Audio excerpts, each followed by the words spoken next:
Polavaram project పురోగతిపై ప్రధాని మోదీ తొలిసారిగా సమీక్ష నిర్వహించనున్నారు. ఈ నెల 28న సీఎం చంద్రబాబుతో పాటు పలువురు సీఎంలతో సమీక్ష నిర్వహించనున్నారు. 2027 జూన్ నాటికి ప్రాజెక్టుని పూర్తి చేసే లక్ష్యంగా పెట్టుకున్న ఏపీ ప్రభుత్వం ఆ దిశగా చర్యలను ముమ్మరం చేసింది.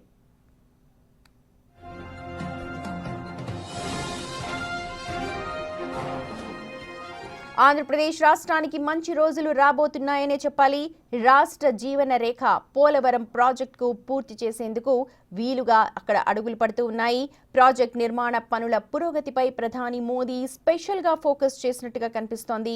ఈ నెల 28వ తేదీన మధ్యాహ్నం 3:30 గంటల ప్రాంతంలో ఆంధ్ర, తెలంగాణ సీఎంలు చంద్రబాబు, రేవంత్ రెడ్డితో పాటు ఒడిశా, ఛత్తీస్గఢ్ ముఖ్యమంత్రులు మోహన్ చరణ్ మాజీ, విష్ణుదేవ్ సాయి ఆయా రాష్ట్రాల జల వనరుల మంత్రులు, అధికారులతో వీడియో కాన్ఫరెన్స్ నిర్వహించనున్నారు.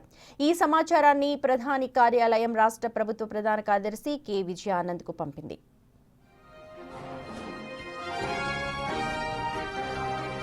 రాష్ట్ర విభజన తర్వాత పోలవరం ప్రాజెక్టుకు జాతీయ హోదా కల్పించింది కేంద్రం. దానికి తోడు ప్రాజెక్టు నిర్మాణ బాధ్యత రాష్ట్రానికి అప్పగించాలని కేంద్రానికి నీతి ఆయోగ్ సిఫార్సు చేసింది.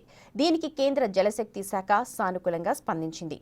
దీంతో నిర్మాణ బాధ్యతలను 2014 నుంచి ఆంధ్రప్రదేశ్ పర్యవేక్షిస్తోంది.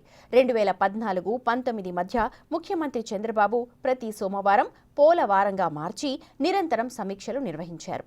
ప్రధాన డ్యాం పనులు 72% వరకు పూర్తి చేయడంతో పాటు డయాఫ్రమ్ వాల్ నిర్మాణాన్ని పూర్తి చేశారు.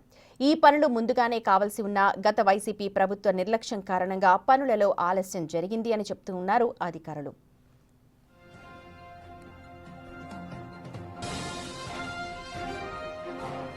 కేంద్రం వద్దని మొత్తుకున్నా వినకుండా కాంట్రాక్ట్ సంస్థను మార్చేసింది గత ప్రభుత్వం. ఈ క్రమంలో ఏడాది పాటు పనులు జరగలేదు. ఫలితంగా 2020లో గోదావరికి వరద ఉధృతి పెరగడంతో డయాఫ్రమ్ వాల్ దెబ్బతింది. దీంతో ప్రధాన డ్యాం పనులు నిలిచిపోయాయి.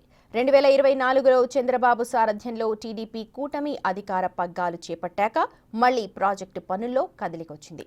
అమెరికా, కెనడా నిపుణుల సూచన మేరకు కొత్త డయాఫ్రమ్ వాల్ సమాంతరంగా ఈసీఆర్ఎఫ్ డ్యాం పనులు కూడా చేపట్టేందుకు ప్రాజెక్టు అధికారులు సిద్ధమయ్యారు. పోలవరాన్ని 2027 జూన్ నాటికి పూర్తి చేయాలని చంద్రబాబు లక్ష్యంగా నిర్దేశించుకున్న తరుణంలో 28వ తేదీన ప్రధాని సమీక్ష చేయనుండడం గమనార్హం.